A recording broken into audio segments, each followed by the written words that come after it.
السلام علیکم ورحمۃ اللہ وبرکاتہ۔ الحمد للہ رب العالمین والصلاة والسلام علی اشرف الانبیاء وخاتم المرسلین، اشہد ان لا الہ الا اللہ وحدہ لا شریک لہ واشہد ان محمدا عبدہ ورسولہ صلی اللہ علیہ وعلی آلہ وصحبہ وسلم، اما بعد، فاعوذ باللہ السمیع العلیم من الشیطان الرجیم من ہمزہ ونفخہ ونفثہ، بسم اللہ الرحمن الرحیم۔ هل ينظرون الا ان تأتيهم الملائکہ او یأتی ربک او یأتی بعض آیات ربک یوم یأتی بعض آیات ربک لا ينفع نفسا ایمانها لم تكن آمنت من قبل او کسبت فی ایمانها خیرا قل انتظروا انا منتظرون۔ کیا یہ لوگ اس انتظار میں ہیں کہ ان کے پاس فرشتے آ جائیں، یا اس انتظار میں ہے کہ تیرا رب خود آ جائے، یا اس انتظار میں ہے کہ تیرے رب کی کچھ نشانیاں آ جائیں؟ جس روز تیرے رب کی کچھ نشانیاں آ جائیں گی، اس دن جو پہلے سے ایمان نہیں لایا تھا اس کا ایمان لانا اسے کوئی فائدہ نہیں دے گا، یا جو پہلے سے خیر اور بھلائی کے کام نہیں کر رہا تھا اسے بھی توبہ کرنا کوئی فائدہ نہیں دے گا۔ آپ ان سے کہہ دیجئے تم بھی انتظار کرو، ہم بھی انتظار کرتے ہیں۔ سورہ انعام ہے، اس میں اللہ تعالیٰ نے قیامت کی نشانیوں کا تذکرہ کیا ہے، ان کی طرف اشارہ کیا ہے۔ آج ہمارا علامات قیامت کے حوالے سے لاسٹ ڈے ہے، اس میں 5 بڑی بڑی علامات نبی کریم صلی اللہ علیہ وسلم نے جو بیان فرمائی ہیں، باقی مادہ وہ ہم پڑھیں گے۔ حضرت حذیفہ رضی اللہ تعالی عنہ بن اسید بیان کرتے ہیں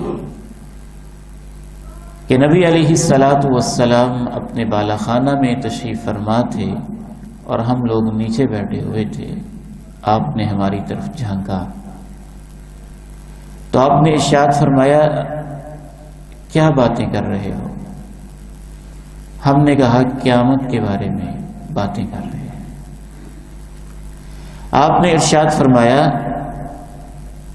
قیامت اس وقت تک نہیں آئے گی جب تک 10 نشانیاں پوری نہ ہو جائیں۔ ایک، مشرق کے اندر زمین کا پھٹ کے دنس جانا، ایک مغرب میں پھٹ کے دنس جانا، ایک جزیرہ عرب میں پھٹ کے دنس جانا، دھواں، دجال، زمین سے نکلنے والا ایک جانور، یاجوج ماجوج، حضرت عیسیٰ کا نازل ہونا، اور سورج کا مشرق کی بجائے مغرب سے طلوع ہونا اور دھوئیں کا پھیل جانا۔ یہ 10 نشانیاں نبی علیہ السلام نے جو ایک موقع پہ گنوائیں، ان کو علامات کبریٰ کہا جاتا ہے، بڑی بڑی نشانیاں۔ ان میں سے دجال پہ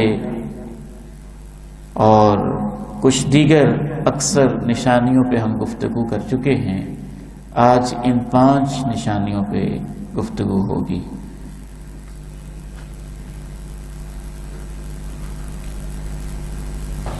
زمین کے اندر جو مختلف خسوفات ہونے ہیں، یہ قیامت کی بڑی نشانیوں میں سے ایک نشانی ہے۔ خسف کہتے ہیں زمین کا دھنس جانا، واللہ عالم یہ وقتاً فوقتاً دنیا میں ہوتا رہتا ہے، اور کئی مقامات پہ بڑا خوفناک حادثہ بھی اس طرح کا ہو چکا ہے۔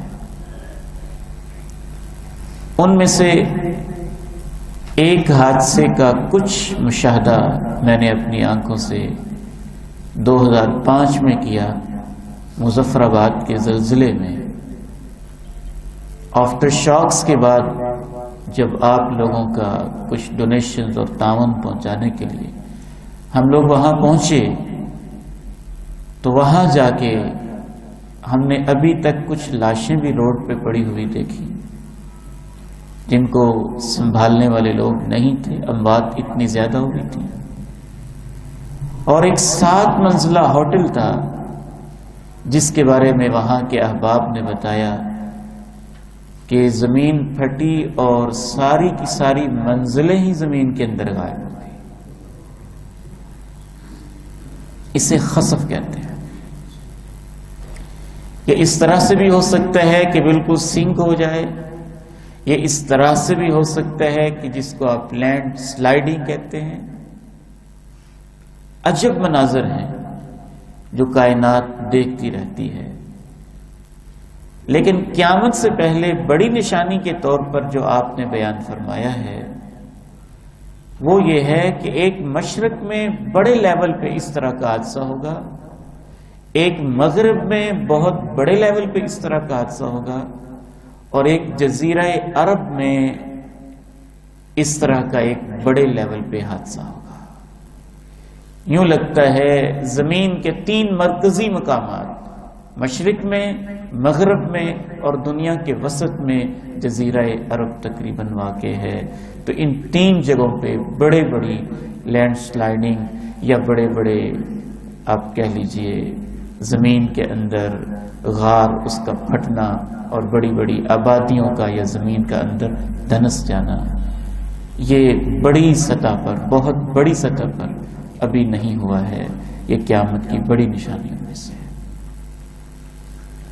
ویسے انسانی تاریخ میں 5-5 کلومیٹر تک، 3-3 کلومیٹر تک کے اس طرح کے حادثات تو کئی دفعہ ہو چکے ہیں۔ یہ جو زلزلہ یا اس طرح کے حادثے ہوتے ہیں یہ بھی اصل میں قیامت کا ریمائنڈر ہی ہوتے ہیں، تاکہ انسان یہ نہ سمجھے کہ اس نظام میں ہمیشہ ایسے ہی رہنا ہے، اسے پتہ چل جائے کہ ایک ہستی کے اختیار میں ہے اور وہ اس نظام کو چند منٹ کے اندر تہو بالا کر سکتا ہے۔ دوسری نشانی جس کا آج ہم مطالعہ کریں گے وہ ہے دھواں۔ رسول اللہ صلی اللہ علیہ وسلم نے جو یہ 10 نشانیاں بیان کی ہیں انہی پہ ہمارا فوکس رہے گا۔ دھویں سے کیا مراد ہے؟ ایک پوری سورہ ہے قرآن مجید میں جس سورہ کا نام سورہ الدخان ہے۔ اللہ تعالیٰ ارشاد فرماتے ہیں سورہ دخان میں، فَارْتَقِبْ يَوْمَ تَأْتِي السَّمَاءُ بِدُخَانٍ مُبِينٍ يَغْشَى النَّاسَ هَذَا عَذَابٌ أَلِيمٌ۔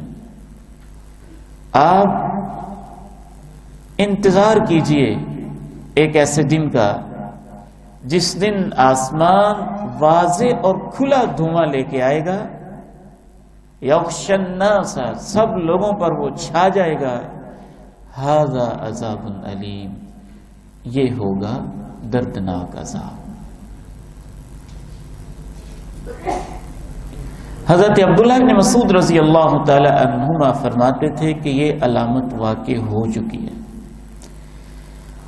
ان کی دلیل یہ تھی کہ مکہ کے لوگوں نے جب نبی علیہ السلام کی بات ماننے کے لیے بالکل آمادگی کا اظہار نہ کیا تو آپ نے ایک دفعہ بد دعا دی، اللہم سبع کسبع یوسف، اللہ 7 سال ان پہ ایسے آئیں جیسے جناب یوسف کے دور میں قحط کے 7 سال آئے تھے۔ جناب ابن مسعود کہتے ہیں تو پھر 1 سال ایسا آیا عرب کے خطے میں سب کچھ اجڑ کے رہ گیا، کھانے کے لیے کوئی خوراک نہیں تھی، حتیٰ کہ مکہ کے لوگ چمڑے کھاتے تھے، مردار کھاتے تھے اور مرے ہوئے جانور بھی کھاتے تھے۔ اور آسمان کی طرف دیکھتے تھے تو بھوک کی شدت، نکاہت اور کمزوری کی وجہ سے ان کو دھواں ہی محسوس ہوتا تھا۔ تو جناب عبداللہ ابن مسعود کہتے تھے کہ یہ والا دھواں ہے جو واقع ہو چکا ہے۔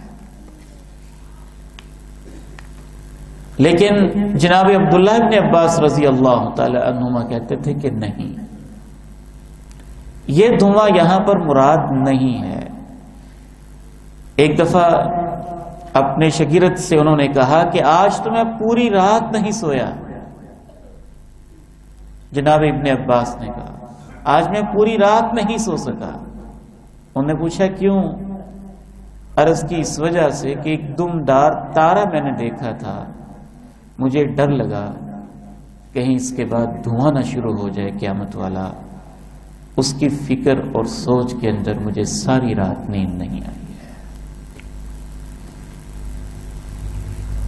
تطبیق یہ ہے کہ وہ دھواں جو قریش مکہ کے اوپر چھایا تھا وہ ان کی بھوک کی وجہ سے، قحط کی وجہ سے دھواں تھا، کائنات پہ نہیں چھایا تھا۔ ان کو محسوس ہوتا تھا، جس بندہ کمزور ہو نا بعض دفعہ تو آگے اندھیرا سا ہو جاتا ہے، تو ان پہ ایسا قحط پڑ گیا تھا کہ سب اس کیفیت کے اندر مبتلا ہو گئے تھے۔ لیکن جو قیامت کی وہ دھواں بھی ہوا ہے، یقیناً حدیث میں آ چکا ہے، لیکن اس دھویں سے مراد وہ دھواں ہے جو قیامت سے پہلے تمام کائنات پہ چھائے گا۔ کیسے چھائے گا؟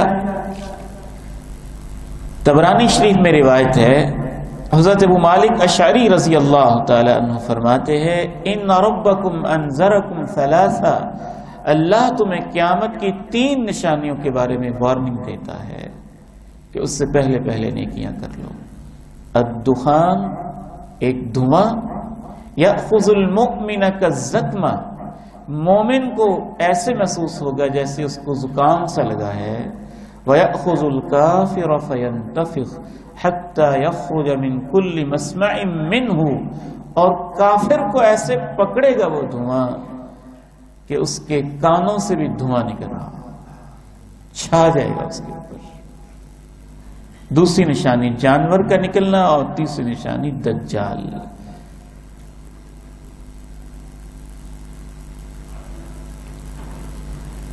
رسول اللہ صلی اللہ علیہ وسلم ان نشانیوں کا خصوصی تذکرہ فرماتے تھے۔ ان میں سے 6 کا نام لے کے آپ نے کہا صحیح مسلم میں، بادروا بالاعمال 6، 6 نشانیاں دیکھنے سے پہلے جلدی نیک اعمال میں مقابلہ کر لو۔ اس سے پہلے کہ سورج مغرب سے طلوع ہو، یا دھواں آ جائے، یا دجال آ جائے، یا جانور نمودار ہو جائے، یا تمہیں اپنے کوئی پرائیویٹ معاملے میں کوئی تمہارے اوپر آزمائش آ جائے، یا پبلک کسی میٹر میں قومی سطح پہ، عوامی سطح پہ کوئی آزمائش آ جائے، تو قیامت اور انفرادی زندگی میں جو انسان کو پریشانیاں آتی ہیں، اپنے کہا اس سے پہلے نیکیاں کر لو۔ یہ صحیح مسلم کی حدیث ہے۔ تو 2 نشانیاں ہو گئی۔ ایک نشانی میں نے عرض کی، قیامت سے پہلے اللہ رب العزت کی طرف سے جو دکھائی جانی ہے، اللہ تعالی ہم سب کی حفاظت فرمائے۔ 10 علامات میں سے ایک زمین کے اندر کریکس کا ہونا، اس کا پھٹ جانا، لینڈ سلائڈنگ کی کیفیت یا کسی بھی کیفیت میں اس کا دھنس جانا، اور دوسری نشانی دھواں۔ تیسری نشانی دابت الارض، بہت بڑی نشانی ہے یہ، اور یہ قیامت کے بالکل قریب ہوگی۔ اس کا تذکرہ بھی قرآن مجید میں ہے۔ اللہ کا شکر ہے کہ جو اعتراض لوگ حدیث پہ کرتے ہیں نا اپنی عقل کی وجہ سے، اس سے ملتی جلتی ساری باتیں قرآن میں بھی ہوتی ہیں۔ منکرین حدیث جو شبہ اٹھائیں گے حدیث پہ، وہی شبہ قرآن پر بھی آئے گا۔ اس لیے جو منکر حدیث ہوگا حقیقت میں وہ منکر دین ہوگا اور منکر قرآن ہوگا۔ 20واں پارہ ہے سورہ نمل، آیت نمبر 82 میں اللہ تعالیٰ ارشاد فرماتے ہیں وَإِذَا وَقَعَ الْقَوْلُ عَلَيْهِمْ، اے میرے پیغمبر اب تو آپ ان کو سمجھا رہے ہیں، خود یہ نہیں سمجھ رہے۔ اِذَا وَقَعَ الْقَوْلُ عَلَيْهِمْ، جب بات پوری ہو جائے گی ان پر، اخرجنا لهم دابة من الارض، پھر ہم ان کے لیے زمین سے ایک جانور برآمد کریں گے، تکلمہم، جو ان سے باتیں کرے گا، ان الناس كانوا بآیاتنا لا یوقنون، وہ کہے گا کہ لوگ اللہ کی آیات پر، ہماری آیات پر یقین نہیں رکھتے تھے۔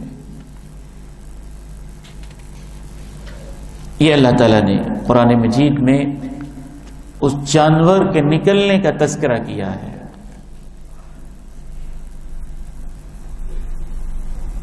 ان الناس كانوا بآیاتنا لا یوقنون کے دو مفاہیم مفسرین نے بیان کیے ہیں۔ ایک تو یہ ہے کہ وہ جانور یہ بولے گا، کہے گا کہ تم نہیں مانتے تھے نا قیامت آئے گی، آ گئی ہے، تم نہیں مانتے تھے قیامت آئے گی، اب آنے والی ہے، اب آ گیا ہوں میں، نشانی آ گئی ہے اس کی۔ ایک مفہوم تو مفسرین نے یہ بیان کیا ہے۔ دیگر مفسرین نے کہا ہے کہ نہیں، جانور ایسے یہ اس کا مقولہ نہیں ہے، یہ اللہ کہہ رہے ہیں اس وجہ سے ہم جانور نکالیں گے کہ لوگ ویسے ہماری آیات پہ یقین نہیں رکھتے تھے۔ یہ جانور کیسا ہوگا، یہ ہمیشہ اصول ذہن میں رکھیے۔ شریعت اسلامیہ، قرآن اور حدیث جو ہماری عبرت کے لیے، نصیحت کے لیے جتنی معلومات ضروری ہوتی ہیں اتنی بیان کی جاتی ہیں۔ ڈیٹیلز اور تفصیلات میں نہ قرآن مجید جاتا ہے نہ حدیث رسول جاتی ہے، چونکہ بعض دفعہ ان کو سمجھنا بھی ممکن نہیں ہوتا، اور بعض دفعہ انسان جب تفصیلات میں پڑ جاتا ہے تو وہ اصل مقصد سے غافل ہو جاتا ہے اور تفصیلات میں الجھنا شروع کر دیتا ہے۔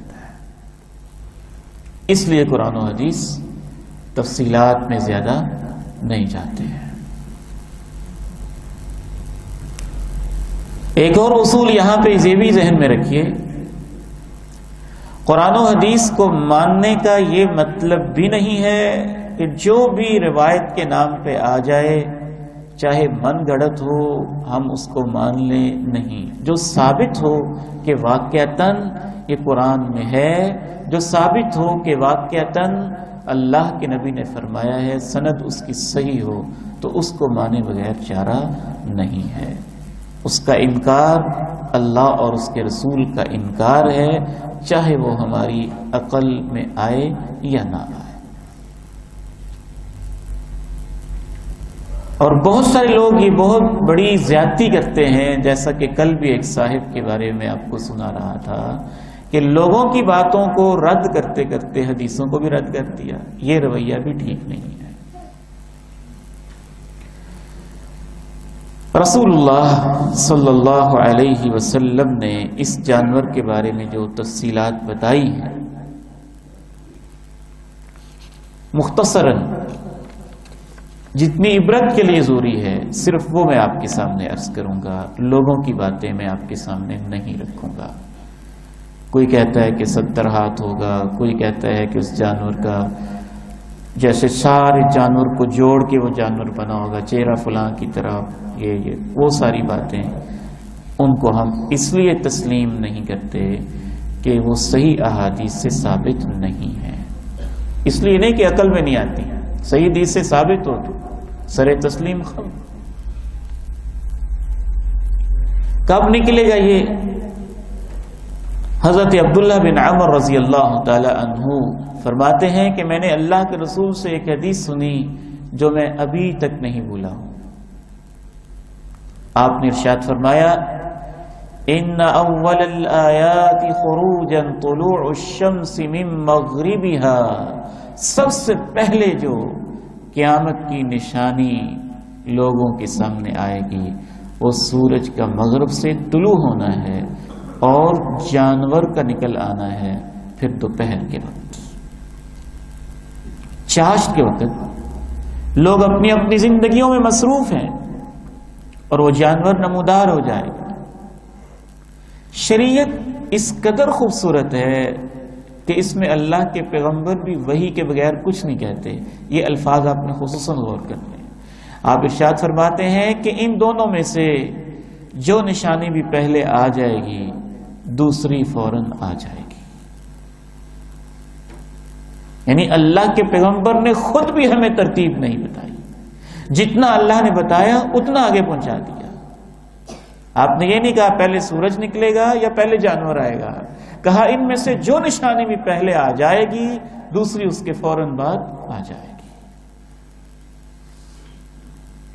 کیا کرے گا وہ جانور؟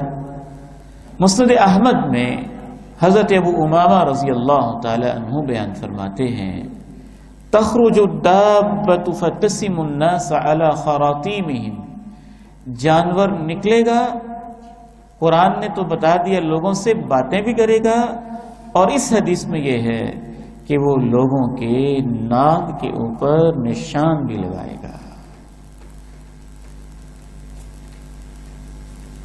ایک اور روایت میں مزید وضاحت آتی ہے کہ جو بندہ مومن ہوگا اس کی پیشانی پہ نشان لگائے گا کہ یہ بندہ مومن ہے، اور جو کافر ہے اس کی ناک پہ پیشانی لگائے گا کہ یہ کافر ہے۔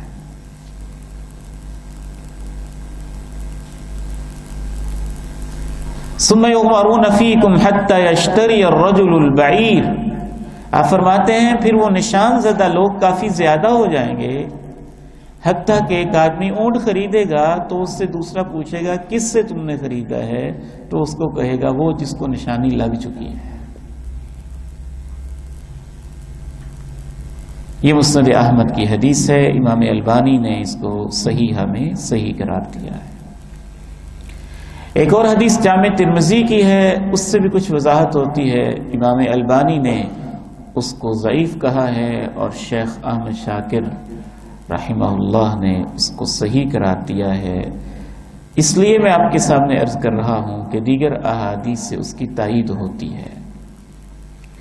حضرت ابو ہریرہ کہتے ہیں اس روایت میں یہ بیان کیا گیا ہے کہ جانور جب نکلے گا تو وہ کافر کے ناک پر نشان لگائے گا حضرت سلیمان کی مہر کے ساتھ، حتیٰ کہ دسترخوان پہ بیٹھے ہوئے لوگ ایک دوسرے کو پہچان رہے ہوں گے، یہ کافر ہے یہ مومن ہے، اور وہ ایسے کہہ کے ایک دوسرے کو بلائیں گے بھی۔ احادیث میں غور کرنے سے یہ محسوس ہوتا ہے کہ جانور کا نکلنا اور سورج کا نمودار ہونا، ان کے ساتھ توبہ کے دروازے بند ہو چکے ہوں گے، اور وہ اسی لیے نشانی لگائے گا کہ بس تم نہیں مانتے تھے نا، قیامت شروع ہو گئی ہے، تم کافر کے کافر ہی رہو گے۔ کہاں سے نکلے گا اس بارے میں کوئی واضح حدیث موجود نہیں ہے۔ ایک روایت میں ہے مکے سے آئے گا، ایک روایت میں ہے ایک دفعہ صحراؤں سے نکلے گا، ایک دفعہ شہروں سے، ایک دفعہ مکے سے، ایک روایت میں ہے صفا پہاڑی سے نکلے گا۔ امام نووی رحمہ اللہ نے لکھا ہے، لیکن یہ ساری اندازے ہیں، اقوال ہیں، اللہ کے نبی علیہ السلام کی کوئی واضح حدیث نہیں ہے، اس لیے ہم اس میں نہیں پڑھیں گے اور یہی کہیں گے کہ اللہ بہتر جانتا ہے کہاں سے نکلے گا۔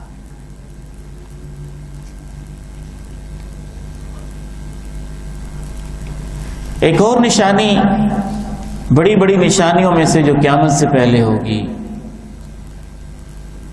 سورج مشرق کی بجائے مغرب سے طلوع ہوگا، اور یہ جو آیت مبارکہ شروع میں ہم نے پڑھی تھی جس میں اللہ تعالیٰ یہ کہتے ہیں کہ کیا ان کو اس بات کا انتظار ہے کہ ان کے پاس فرشتے آ جائیں، یا اس بات کا انتظار ہے کہ تیرا رب خود آ جائے، یا اس بات کے انتظار میں ہے کہ تب مانیں گے جب تیرے رب کی نشانیاں آ جائیں۔ یاد رکھو جس دن تیرے رب کی نشانیاں آ جائیں گی پھر جو پہلے سے ایماندار نہیں تھا اس کا ایمان لانا اسے کوئی فائدہ نہیں دے گا، کیونکہ یہ امتحان ہے دنیا۔ کافر مشرکین نبی علیہ السلام سے ایسے ایسے معجزات کے مطالبے کرتے تھے کہ امتحان کا تقاضا تھا کہ وہ نہ دکھائے جاتے۔ امتحان تو یہی ہے نا کہ ایمان بالغیب ہے، آپ نے نہیں دیکھا اور پھر مانے۔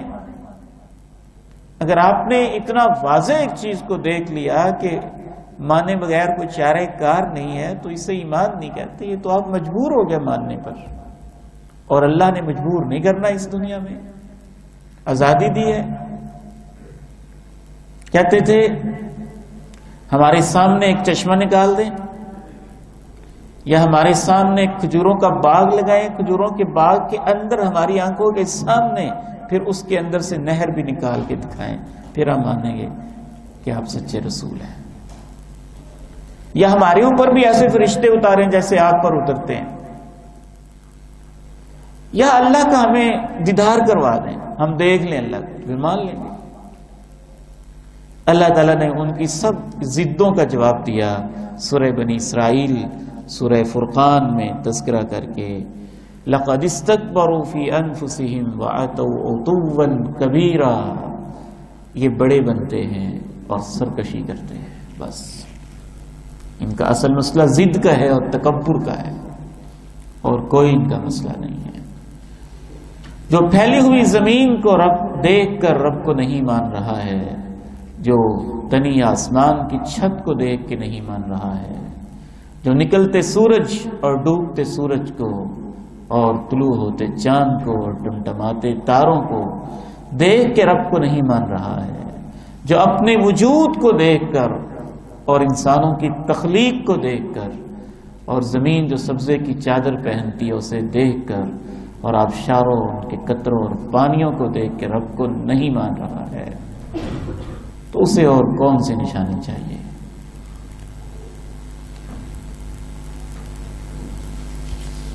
تو یہ بھی انہوں نے مطالبے کیے تھے، تو اس لیے اللہ نے ایک خوبصورت تبصرہ ان کے مطالبوں پر یہ بھی کیا، کیا ان کو اس بات کا انتظار ہے کہ فرشتے آ ہی جائیں؟ جب فرشتے آئیں گے پھر تو ماننے کا فائدہ بھی نہیں ہوگا نا، جب جان نکالنے آئیں گے تو پھر ماننے کا فائدہ ہی نہیں۔ یا ان کو انتظار ہے کہ تیرا رب آ جائے قیامت کے دن فیصلے کے لیے، تو پھر بھی ماننے کی مہلت ختم ہے۔ یا ان کو انتظار ہے کہ تیرے رب کی نشانیاں آ جائیں، جب وہ آ جائیں گی پھر یاد رکھنا ان کا ایمان لانا ان کو فائدہ نہیں دے گا۔ ایمان بالغیب کا مطالبہ ہے، قرآن میں یہ شروع یہاں سے ہوتا ہے، ھدی للمتقین الذین یؤمنون بالغیب، جو غیب پر ایمان رکھتے ہیں۔ اگر آپ کے سامنے سب کچھ دکھا دیا جائے، جنت جہنم سب کچھ، تو غیب پر ایمان کا مطالبہ ہی ختم، امتحان ہی ختم۔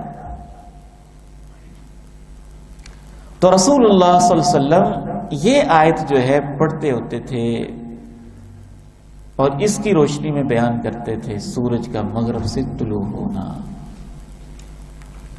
حضرت ابو ہریرہ رضی اللہ تعالی عنہ ارشاد فرماتے ہیں کہ رسول اللہ صلی اللہ علیہ وسلم نے ارشاد فرمایا، اس وقت تک قیامت قائم نہیں ہوگی جب تک سورج مغرب سے طلوع نہیں ہوگا، اور جب سب لوگ دیکھ لیں گے کہ سورج مغرب سے طلوع ہو رہا ہے سب مان لیں گے، لیکن یہ وہ وقت ہوگا جو ان لوگوں کو پہلے سے جو نہیں مانتے تھے ان کا ماننا کوئی فائدہ نہیں دے گا۔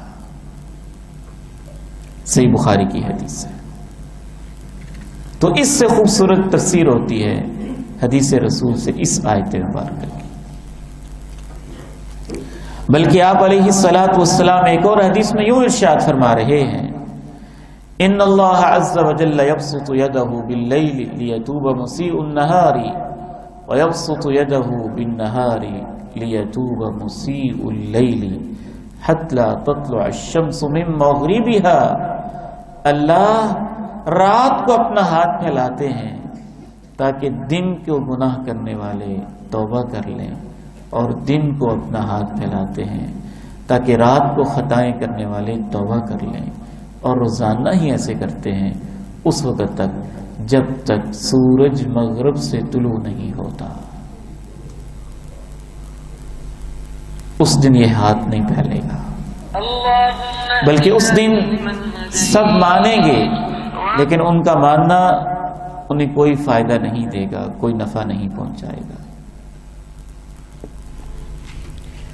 اس میں صحابہ کرام، تابعین اور اہل علم کا اختلاف ہے کہ جب سورج مغرب سے طلوع ہوگا تو کب تک پھر توبہ کا فائدہ نہیں ہوگا۔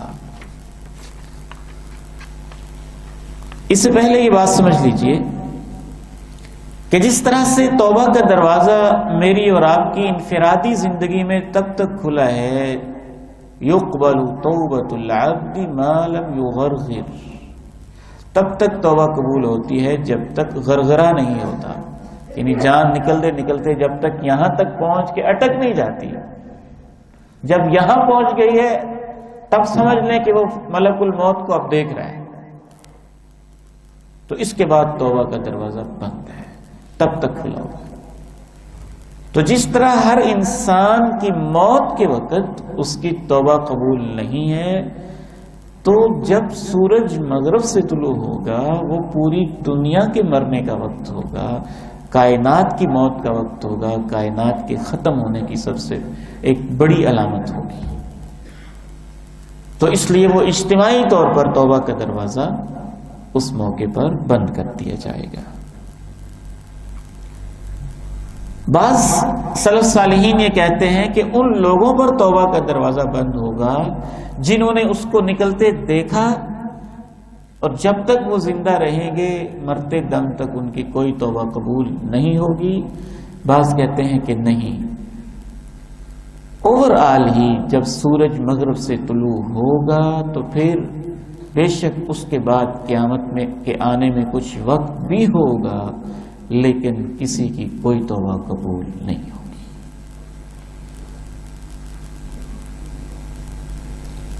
میری ایک فیلنگز ہیں ان احادیث مبارکہ کو پڑھ کے کہ انسان بہت غافل ہے، بہت غافل ہے۔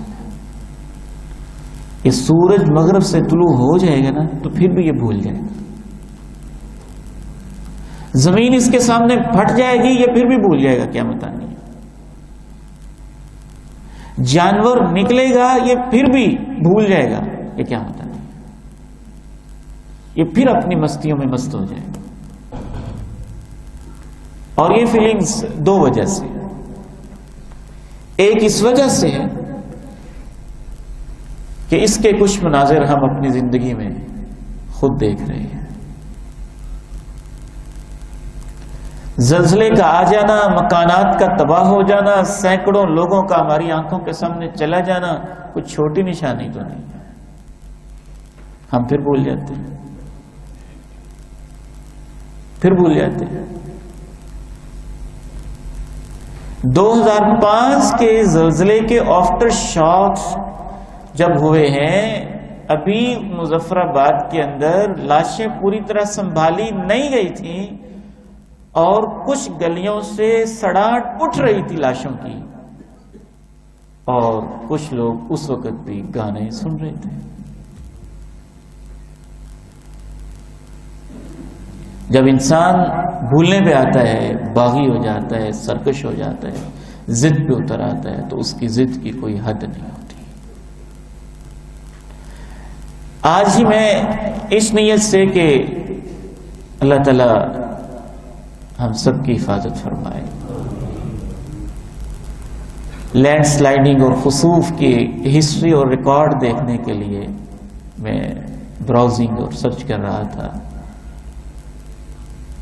تو میں عجیب منظر دیکھ رہا تھا۔ 3 کلومیٹر تک زمین پھٹ رہی ہے اور پہاڑ بالکل ایسے ایسے چل رہا ہو، لوگ ویڈیو بنا رہے ہیں، وہ اپنے کیمرے میں مصروف ہیں۔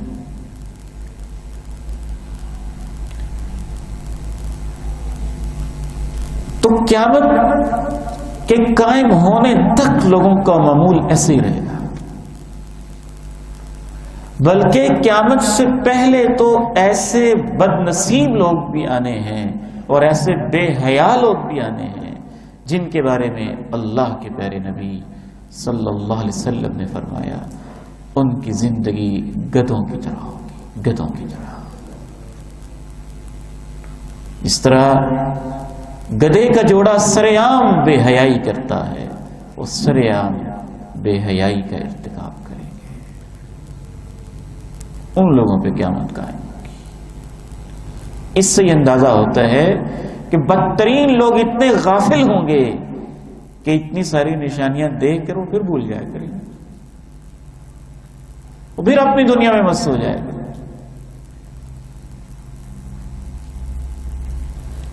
اور ان میں سے جو مانیں گے بھی تو جب سورج مغرب سے طلوع ہو جائے گا تو ان کے لیے توبہ کا دروازہ بند ہو چکا ہوگا۔ اسی لیے آپ علیہ السلام نے قیامت کا منظر یہ بتایا ایک اور حدیث مبارکہ میں کہ آدمی کپڑا بچھا کے اس کی بارگیننگ کر رہا ہوگا اور قیامت قائم ہو جائے گی۔ ایک شخص اپنے جانور کا دودھ دو رہا ہوگا اور قیامت قائم ہو جائے گی۔ ایک شخص اپنے حوض کا پانی ٹھیک کر رہا ہوگا اور قیامت قائم ہو جائے گی، کیونکہ انسان کی نیچر اور جو اللہ سے بے خوف لوگ ہیں ان کی نیچر ہی اس طرح کی ہے کہ انہوں نے نشانی دیکھ کے پھر اپنی دنیا میں مست ہو ہی جانا ہے۔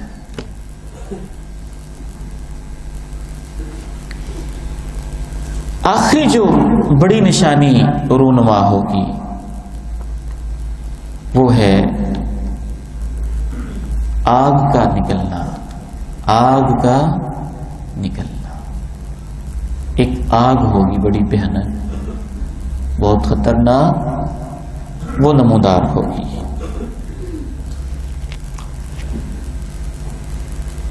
حضرت حذیفہ بن اسید الغفاری رضی اللہ تعالی عنہ کی وہی حدیث جو آج کا ہمارا موضوع ہے، جس میں وہ کہتے ہیں کہ ہم لوگ قیامت کا تذکرہ کر رہے تھے، آپ نے جان کے کہا کس موضوع پہ باتیں کر رہے ہو؟ ہم نے عرض کی قیامت کے بارے میں، تو آپ نے ارشاد فرمایا جب تک تم 10 نشانیاں نہیں دیکھ لو گے قیامت قائم نہیں ہوگی۔ پھر آپ نے تذکرہ کیا دھویں کا، دجال کا، جانور کا، سورج کے مغرب سے طلوع ہونے کا، نزول عیسیٰ کا، یجوج مجوج کا، مشرق میں زمین کا دھنسنا، مغرب میں زمین کا دھنسنا، جزیرہ عرب میں زمین کا دھنسنا، اور 10ویں نشانی آپ نے کہا ایک آگ ہوگی جو یمن سے نکلے گی اور لوگوں کو میدان محشر میں اکٹھا کر کے لے جائے گی۔ ایک روایت کے الفاظ ہیں من قعرۃ عدن، عدن کے کنارے سے نکلے گی۔ عدن بھی یمن کی ایک جگہ کا نام۔ ایک روایت کے یہ الفاظ ہیں حضرموت سے نکلے گی، یہ بھی یمن کے ایک شہر کا نام ہے۔ ایک روایت کے الفاظ ہیں حضرموت کے سمندر سے نکلے گی۔ تو صحابہ نے پوچھا اے اللہ کے پیارے نبی اس وقت ہمیں کیا کرنا ہوگا؟ فرمایا تم شام پہنچ جانا، شام کے علاقے میں پہنچ جانا۔ حضرت انس رضی اللہ تعالی عنہ بیان کرتے ہیں کہ جب عبداللہ ابن سلام کو اللہ کے نبی کی آمد کی اطلاع ملی، یہ ایک یہودی عالم تھے بہت بڑے، تو اللہ کے نبی کے پاس آئے اور کہنے لگے میں آپ سے 3 سوال کرنا چاہتا ہوں میرے علم کے مطابق جن کا جواب صرف کوئی نبی دے سکتا ہے۔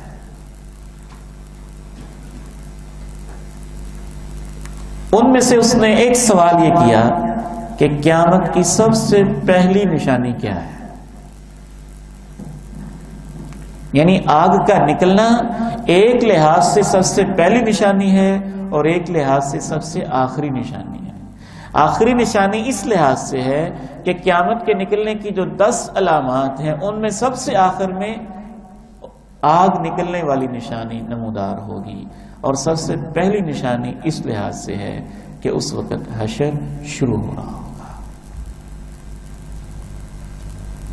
تو اس نے کہا سب سے پہلی نشانی کیا ہے؟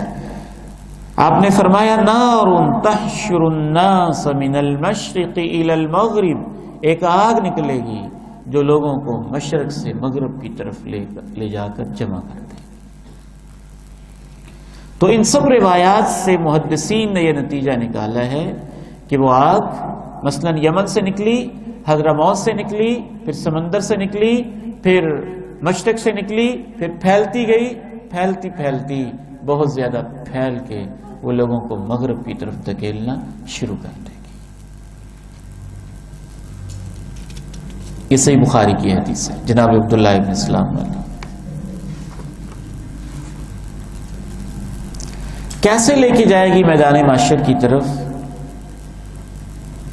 حضرت ابو ہریرہ رضی اللہ تعالیٰ عنہ بیان کرتے ہیں صحیح بخاری میں کہ رسول اللہ صلی اللہ علیہ وسلم نے ارشاد فرمایا یحشر الناس علی 3 طرائق، لوگوں کو 3 گروہوں میں اور 3 طریقوں سے جمع کیا جائے گا۔ راغبین راہبین، پہلا گروہ ان لوگوں کا ہوگا جو خود تیاری کر کے ڈرتے ڈرتے پہنچ جائیں گے شام میں۔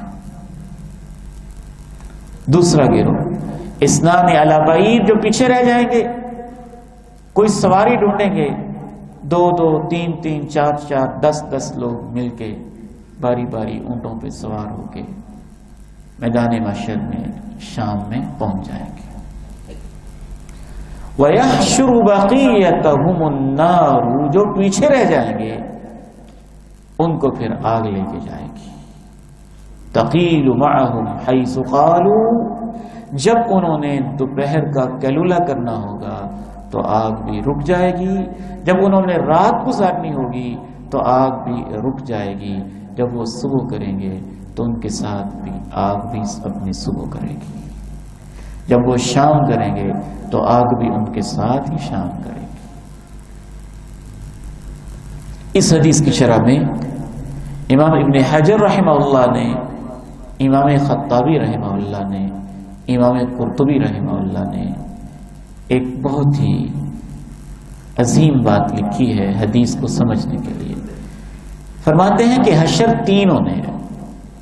حشر کا معنی ہوتا ہے جمع کرنا، الحشر کا معنی ہے جمع کرنا، اور محشر وہ میدان جہاں پہ سب لوگوں کو جمع کیا جائے گا۔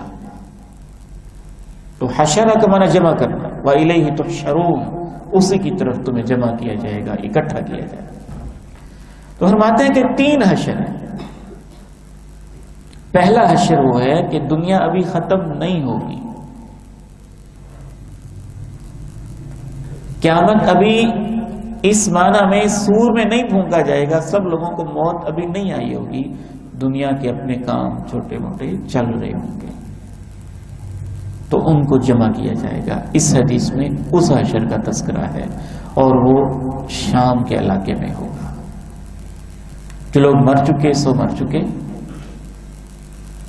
اور جو زندہ ہیں ان سب کو ایک جگہ اکٹھا کر دیا جائے گا۔ کچھ پہلے پہنچ جائیں گے، فتنے فساد مسائل اتنے ہوں گے کہ امن والی جگہ شام کی ہوگی، وہ وہاں پہنچ جائیں گے، اور کچھ جو ہیں وہ رہ جائیں گے، تو ایک ایک 2-2 کر کے کس طریقے سے چلے جائیں گے، اور جو اس کے باوجود بھی نہیں پہنچے ہوں گے ان کا آگ تعاقب کر کے ان کو لے کے جائے گی۔ فرماتے ہیں کہ دوسرا حشر وہ ہے جس کو الموقف کہا جاتا ہے، کہ سور میں پھونکے جانے کے بعد جب قبروں سے زندہ اٹھایا جائے گا تو میدان محشر جس میں اللہ تعالیٰ تشریف لائیں گے انسانوں کے فیصلوں کے لیے، وہ کوئی اور میدان ہوگا۔ اس میں زمین کو بدل دیا جائے گا، کوئی اور میدان ہوگا جس کا ہمیں علم نہیں ہے۔ اور تیسرا محشر جو ہے، تیسرا حشر اس وقت ہوگا جب اللہ لوگوں کے فیصلے کر دیں گے جنتی ہیں یہ جہنمی ہیں، تو جنتیوں کو پروٹوکول کے ساتھ سواریوں پہ بٹھا کے عزت کے ساتھ جنت کی طرف اکٹھا لے جایا جائے گا۔ یوم نحشر المتقین الی الرحمن وفدا، متقی لوگوں کو ہم رحمان کی طرف وفد کی شکل میں اکٹھا کر کے لے کے جائیں گے۔ وَنَسُوقُ الْمُجْرِمِينَ إِلَى جَهَنَّمَ وِرْدًا، اور مجرموں کو ہم جہنم کی طرف پیاسے ہوں گے، ہانک ہانک کے دھکے دے دے کے لے کے جائیں گے۔ یہ تیسرا حشر۔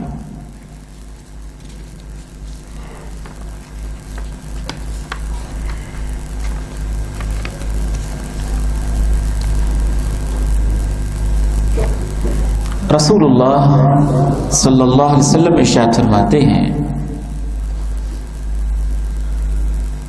یلقی اللہ الآفت علی الظہر حتی لا یبقى ظہر، میدان محشر میں عرض شام میں جب لوگوں نے جمع ہونا ہے تو جانوروں پہ اللہ بیماری لگا دے گا اور انسانوں کو جانور ملیں گے نہیں۔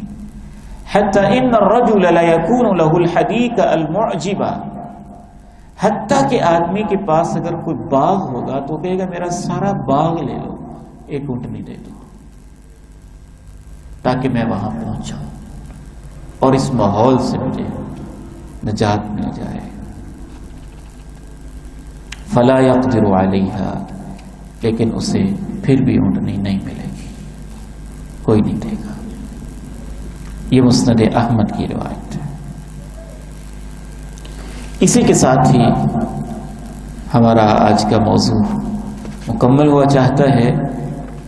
آخر میں ایک آیت سنا کر اور ایک حدیث سنا کر میں جو ہمارے آن لائن دوست احباب ہیں ان سے اجازت لوں گا آئندہ ملاقات تک کے لیے، اور جو یہاں کیمپس میں تشریف رکھتے ہیں ان کے ساتھ مزید انشاءاللہ چند منٹ گزاریں گے۔ سورہ حج میں اللہ تعالیٰ ارشاد فرماتے ہیں یا ایھا الناس اتقوا ربکم ان زلزلۃ الساعۃ شیء عظیم، اے انسانوں اللہ سے ڈرو، قیامت کا زلزلہ بہت بڑی چیز ہے۔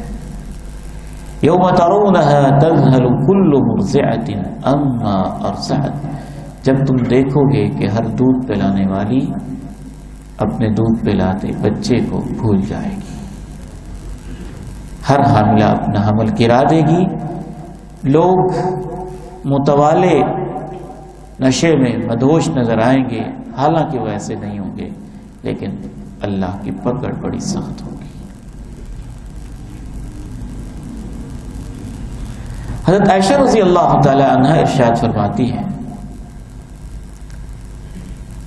کہ اعراب بدوی صحرا نشی لوگ جب نبی علیہ السلام کے پاس آتے تو وہ پوچھتے قیامت کب آئے گی، قیامت کب آئے گی؟ یہ سوال بنتا ہی نہیں، ان کی تعلیم نہیں تھی، کوئی ایسا مسئلہ تھا۔ نبی علیہ السلام بہت خوبصورت جواب دیتے اس سوال کا۔ آپ فرماتے ادھر آؤ بیٹے، آپ آج بیٹے آج کچھ نہیں، ادھر جو مجلس میں سب سے چھوٹا بچہ ہوتا نا آپ اس کی طرف اشارہ کرتے کہتے اس کے بوڑھے ہونے سے پہلے پہلے تمہاری قیامت آ جائے گی، اس کے بوڑھے ہونے سے پہلے پہلے میری اور آپ کی قیامت آ جائے گی۔ یہ آپ کا جواب ہوتا، صحیح مسلم میں حدیث ہے۔ تو گویا آپ لوگوں کو یہ توجہ دلاتے کہ تم اس انتظار میں نہ رہو کہ فلاں نشانی ابھی نہیں آئی، فلاں ابھی نہیں آئی، فلاں ابھی نہیں آئی۔ اس بچے کے بوڑھے ہونے سے پہلے پہلے تمہاری قیامت آ جائے گی، کیونکہ جو مر جاتا ہے اس کی قیامت شروع ہو جاتی ہے۔ یہ آپ جواب دیتے ہیں۔ مجھے اور آپ کو اسی معنی میں سوچنا ہے کہ اس بچے کے بوڑھے ہونے سے پہلے پہلے میری اور آپ کی قیامت آ جائے گی۔ اللہ تعالی ہماری حفاظت فرمائے۔ ہمیں نیک اور صالح بنائے. جو ہمارا یہ پروگرام تھا اسے اللہ تعالیٰ قبول فرما لے, اس میں اللہ تعالیٰ برکت عطا فرما دے, اور اس طرح کے مزید پروگرامز یا جو بھی پلانز ہیں اللہ تعالیٰ ہمیں ان کو بھی پورا کرنے کی توفیق دے. ایک تو انشاءاللہ آپ لوگوں سے یہ میں نے فارم فل کروانا ہے, یہ جتنے بھی ہمارے آپ پیارے بھائی ہیں راجوال کے یہاں تشریف لانے والے, اس میں آپ نے اس کو بڑی تسلی سے فل کرنا ہے. اس کو میں بڑی تسلی سے پڑھتا بھی ہوں, اس پہ غور بھی کرنا ہوتا ہے. اپنا نام, ولدیت, مصروفیت لکھیں, اس کورس کا کیا فائدہ ہوا ہے یہ لکھیں, 1-2 منٹ چلنے دیں, اور یہ ساری چیزیں لکھ کے تو اینڈ پہ آپ کوئی رائے دینا چاہیں, بہتری کے لیے تجویز دینا چاہیں وہ پیش کریں, یا آپ کہنا چاہیں کہ نیکسٹ کورس یہ ہونا چاہیے وہ بھی آپ اپنی ریکمنڈیشن دے سکتے ہیں. یہ آپ نے ابھی لے کے اور فل کر کے جانا ہے انشاءاللہ تعالی. اور سب کچھ اور پرنٹ لے لیں ساتھی, ماشاءاللہ کافی سارے ہیں, ہم تقسیم کر دیں گے انشاءاللہ تعالی. اچھا, اور دوسرے یہ گزارش ہے کہ آپ جانتے ہیں کہ جب ہمارا یہ پروگرام ہوتا ہے تو ہم ایک ہلکا سا ٹیسٹ بھی رکھتے ہیں. اس کا فائدہ یہ ہوتا ہے کہ احباب کو یہ چیزیں یاد ہو جائیں, کوئی دھوکے باز ان کو یہ دھوکہ نہ دے کہ مولویوں کی باتیں ہیں, ان کو پتہ ہو یہ بات اللہ کے رسول نے فرمائی ہے, یہ حدیث ہے. تو اس کے لیے آپ نے گھبرانا نہیں, بالکل MCQs ٹائپ آپ نے ٹک کرنا ہے بس. ہم آپ کو زیادہ تکلیف نہیں دیں گے, بس ایسے ایسے نشان لگانے. تو جیسے وہ MCQs ہوتے ہیں نا, اس طرح کا بس پیپر ہوگا ہلکا پھلکا, اور یہ ہوگا انشاءاللہ ہفتے والے دن انشاءاللہ تعالی. تو اتوار کو اگر آپ پسند کریں گے تو ہم ایک اور کوئی ہلکا پھلکا لیکچر رکھ لیں گے اسی موضوع کے قریب یا اس سے ملتا جلتا انشاءاللہ تعالی. یہ بند کر دیں پلیز. سبحانک اللہم وبحمدک اشہد ان لا الہ الا انت استغفرک واتوب الیک. جی انشاءاللہ تعالی جو پوزیشن ہولڈرز ہوں گے, حفصہ کہہ رہے ہیں ان کو انعام بھی دیں گے انشاءاللہ تعالی. رقم بھی ہو سکتی ہے, کتاب ہو سکتی ہے, پینسل ہو سکتی ہے, حوصلہ افزائی دعائیں ہو سکتی ہیں, یہ بھی انعام ہی ہے نا جی انشاءاللہ تعالی. تو یہ تقسیم کریں جی بھائیوں میں. کوئی سوال ہے تو آپ وہ سوال بھی پوچھ سکتے ہیں, اور اس کے ساتھ ساتھ فل بھی کرتے رہیں انشاءاللہ تعالی.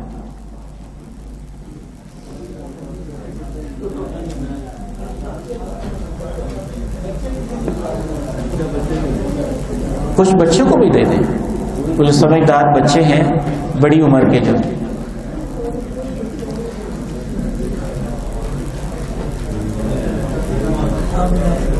یہ وہ احباب لیں جو ابھی فل کر کے نا ہمیں واپس بھی کرتے ہیں انشاءاللہ. جی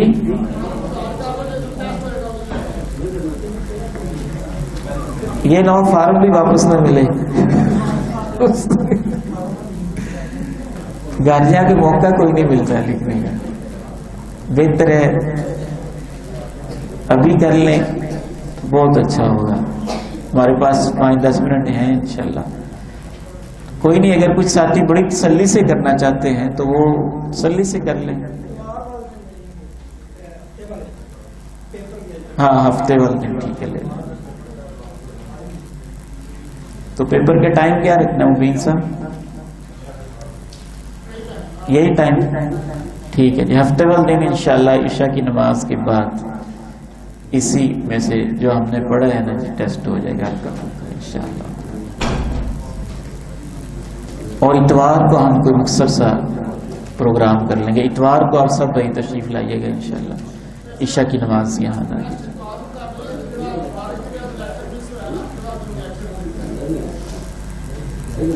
وہ لیکچر پڑھا ہو سن لیں, ریکارڈنگ ہے جی, ان کو ہم پہنچا دیں گے. آپ سب پرنٹ لینے گئے ہیں تو ملے میں جی.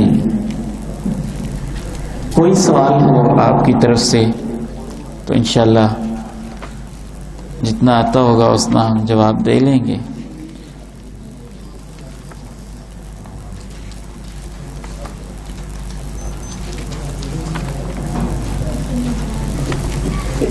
یہ ایک حدیث میں نے مس کی تھی وقت کی کمی کی وجہ سے، میں آپ کو وہ سنا دیتا ہوں، تب تک آپ فل کرتے رہیں، ساتھ ساتھ سنتے رہیں بے شک۔ کئی حدیثیں مس ہو جاتی ہیں وقت کو دیکھتے ہوئے۔ حضرت عبداللہ بن سلام جب آئے نا تو انہوں نے کہا کہ 3 سوال میں نے آپ سے کرنے ہیں، نبی کے علاوہ ان کا کوئی جواب نہیں دے سکتا۔ پہلا سوال یہ ہے کہ قیامت کی علامتوں میں سے سب سے پہلی علامت کون سی نکلے گی، یعنی قیامت شروع ہونے کی علامت۔ دوسرا سوال یہ ہے کہ جنتی سب سے پہلے کھانا کون سا کھائیں گے، اور تیسرا سوال یہ ہے کہ بچہ اپنے باپ پر کیوں جاتا ہے اور اپنے ماموں پر کیوں جاتا ہے۔ یہ 3 سوال۔ کافی بڑے عالم تھے عبداللہ بن سلام، بہت بڑے عالم تھے۔ نبی علیہ السلام نے ارشاد فرمایا تم نے ادھر سے سوال کیے ہیں اور ابھی ابھی مجھے جبریل بتا کے چلا گیا، سن لو۔ تو عبداللہ بن سلام کہنے لگے جبریل بتا کے گیا ہے، یہ ایسا فرشتہ ہے جو یہودیوں کا دشمن ہے۔ یہودی تھے، ابھی مسلمان نہیں ہوئے تھے۔ رسول اللہ صلی اللہ علیہ وسلم نے ارشاد فرمایا کہ سب سے پہلی نشانی یہ ہے کہ ایک آگ ہوگی جو لوگوں کو مشرق سے مغرب کی طرف میدان میں جمع کرے گی۔ سب سے پہلا کھانا جو ہے جنتی وہ کھائیں گے مچھلی کا ایک خاص جگر کا حصہ، اس کا اضافی سا حصہ وہ کھائیں گے۔ اور بچہ باپ پہ یا ماں پہ یا ماموں پہ کیوں جاتا ہے، اس کی وجہ یہ ہوتی ہے کہ جب میاں بیوی تعلق قائم کرتے ہیں تو اگر مرد کا پانی غالب آ جاتا ہے تو اس کے ساتھ مشابہت ہو جاتی ہے، اور جب عورت کا پانی غالب آ جاتا ہے تو اس کے ساتھ مشابہت قائم ہو جاتی ہے۔ حضرت عبداللہ ابن سلام نے کہا اشہد انک رسول اللہ، میں مان گیا ہوں کہ آپ اللہ کے رسول ہیں، کیونکہ اس کا جواب نبی کے علاوہ کوئی جانتے نہیں۔ پھر اس نے کہا اللہ کے رسول یہ جو یہودی ہیں نا، اب آپ فیل کرتے رہے، آپ تو ساری ادھر توجہ ہو گئی ہے، یہ جو یہودی ہیں یہ بڑے بہتان باز ہیں، اگر ان کو پتہ چل گیا کہ میں مسلمان ہو رہا ہوں تو یہ میرے اوپر بڑے بہتان لگائیں گے۔ میں اسلام لانے کا اعلان بعد میں کروں گا، میرے بارے میں ان سے پہلے پوچھ لیں میں کیسا بنتا ہوں۔ تو حضرت عبداللہ بن سلام گھر میں داخل ہو گئے، یہودی آ گئے، آپ نے سب کے سامنے ان سے پوچھا عبداللہ بن سلام تمہارا عالم ہے، کیسا بندہ ہے؟ کہنے لگے عالمنا وابن عالمنا، سب سے ہمارا بڑا عالم یہ ہے، اس کا باپ بھی سب سے بڑا عالم ہے،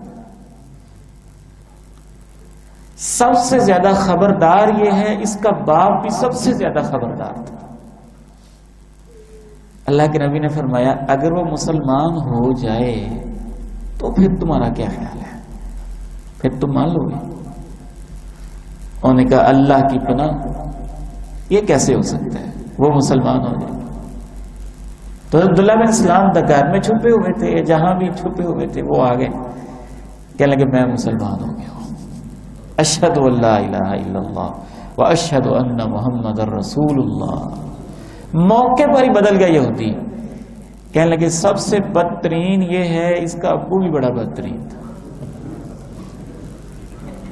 اور بھی باتیں شروع کرتے اپنی طرف سے، وقعوا فیہ، اور باتیں بھی شروع کرتے کہ اس نے ایسے بھی کیا تھا، اس نے ایسے بھی کیا تھا، اس نے بڑا کہو گے لالچی بھی ہے، یہ فلاں بھی ہے، یہ فلاں بھی ہے۔ یہ صحیح بخاری کی حدیث 3329۔ جو سورج مغرب سے طلوع ہوتا ہے اس کی بھی ایک تفصیل آتی ہے حدیث میں، چلیں وہ بھی سن لیں۔ حضرت ابو ذر کہتے ہیں نبی علیہ الصلوۃ والسلام نے ایک دن پوچھا کیا تم جانتے ہو یہ سورج کہاں جاتا ہے؟ صحابہ نے کہا اللہ و رسولہ عالم۔ آپ نے ارشاد فرمایا کہ یہ سورج چلتا ہے حتیٰ کہ اپنے ایک ایسے مقام پہ پہنچ جاتا ہے جو عرش کے نیچے ہے، وہاں اللہ کے سامنے سجدہ کرتا ہے اور سجدے میں ہی رہتا ہے، یہاں تک کہ اسے کہا جاتا ہے کہ اب تم بلند ہو جاؤ اور واپس چلے جاؤ جہاں سے آئے ہو۔ پھر یہ واپس ہوتا ہے اور اپنے طلوع ہونے کی جگہ سے طلوع ہو جاتا ہے، پھر یہ چلتا ہے، پھر اپنے موقع پہ پہنچتا ہے، پھر سجدے میں پڑ جاتا ہے۔ یہ ایسے ہی کرتا رہتا ہے، اس کو ایسے ہی کہا جاتا ہے کہ ایسے ہی چل رہا ہوگا اور عرش کے نیچے سجدہ کرنے جائے گا تو اسے کہا جائے گا آج تم واپس نہیں جاؤ، مغرب سے طلوع ہو جاؤ۔ تو یہ مغرب سے طلوع ہو جائے گا۔ آپ نے ارشاد فرمایا تم جانتے ہو یہ کب ہوگا؟ آپ نے فرمایا یہ اس وقت ہوگا جب کسی کو اس کا ایمان لانا فائدہ نہیں دے گا۔ یہ صحیح مسلم کی حدیث ہے، قرآن مجید میں اس کی طرف اشارہ ہے۔ بیچارے جو عقل کے مارے ہوئے لوگ ہیں وہ اس پہ بڑے اعتراضات بھی کرتے ہیں، سورج کیسے سجدہ کرتا ہے، کیا کرتا ہے، کیا نہیں کرتا ہے۔ اصل میں جب ہم اپنی عقل کو شریعت پہ حاکم بنا دیتے ہیں نا تو پھر مسائل بہت گڑبڑ ہو جاتے ہیں۔ اللہ کا عرش اتنا بڑا ہے کہ سورج جہاں بھی جائے گا نا اللہ کے عرش کے نیچے ہی رہے گا، جہاں بھی جائے گا، جس خطے میں بھی جائے گا یہ اللہ کے عرش کے نیچے ہی رہے گا، اور جس خطے میں یہ ڈوبے گا وہی اس کا سجدہ ہوگا، اور جب دوبارہ طلوع ہوگا تو یہی اس کے لیے اجازت ہوگی۔ اگر بندہ حدیث کو سمجھنا چاہے تو سمجھ آ جاتی ہے، انکار کرنا چاہے تو شیطان کے ہتھے چڑھ جاتا ہے۔ اللہ کا عرش تو اتنا بڑا ہے کہ پوری کائنات، سورج نہیں، سارے ستارے، پوری کائنات اللہ کے عرش کے سامنے اتنی چھوٹی ہے، بلکہ اللہ کی کرسی کے سامنے اتنی چھوٹی ہے جیسے ایک صحرا میں چھوٹا سا چھلا پڑا ہو، کرسی کے سامنے اتنی چھوٹی ہے، کرسی سے اوپر کہیں بہت بڑا عرش ہے۔ تو وہ جو عرش ہے وہ کرسی سے بہت بڑا ہے، اور اس کے سامنے کرسی اتنی چھوٹی ہے جیسے صحرا میں ایک چھلا پڑا ہو۔ سبحانک اللہم وبحمدک، اشہد ان لا الہ الا انت، استغفرک۔